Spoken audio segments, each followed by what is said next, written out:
تبارك الذي بيده الملك وهو على كل شيء قدير الذي خلق الموت والحياة ليبلوكم أيكم أحسن عملا وهو العزيز الغفور الذي خلق 7 سماوات طباقا ما ترى في خلق الرحمن من تفاوت فارجع البصر هل ترى من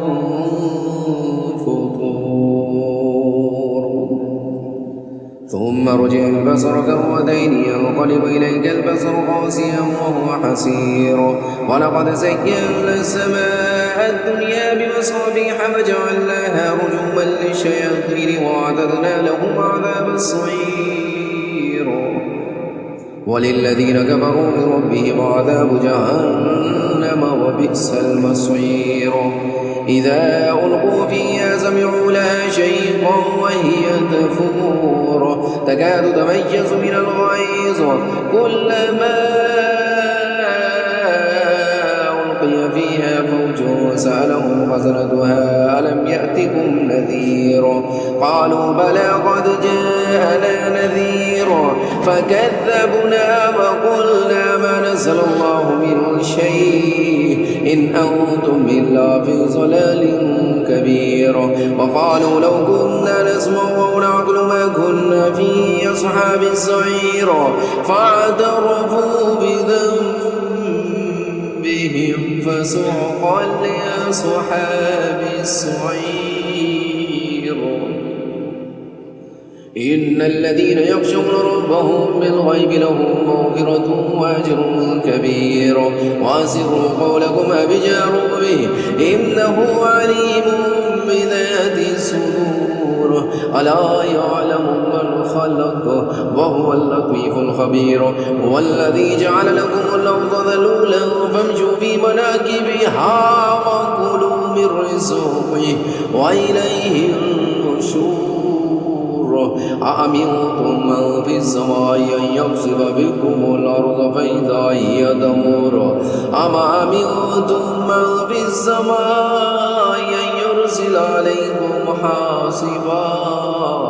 فستعلمون كيف نذير ولقد كذب الذين من قبلهم فكيف كان نكير أولم يروا إلى الطير فوقهم صافات ويقبضن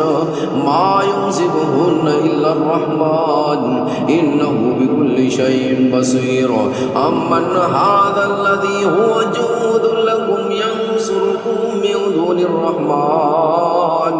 إن الكافرون إلا في غرور أمن هذا الذي يرزقكم من أمسك رزقا بل لجوا في عتو ونفور أفمن يمشي مكبا على وجهه أهدى أمن يمشي سويا على صراط مستقيم قل هو الذي أنشأكم وجعل لكم السمع والأبصار والأفئدة قليلا ما تشكرون قل هو الذي ذراكم في الأرض وإليه تحشرون ويقولون متى هذا الوعد إن كنتم صادقين قل إنما العلم عند الله وإنما أنا نذير مبين فلما رأوا زلفة سيئت وجوه الذين كفروا وقيل هذا الذي كنتم به تدعون قل أرأيتم إن أهلكني الله ومن معي أو رحمنا فمن يجير الكافرين من عذاب أليم قل هو الرحمن وآمنا به وعليه توكلنا فستعلمون من هو في ضلال مبين قل أرأيتم إن أصبح ماؤكم غورا فمن يأتيكم بماء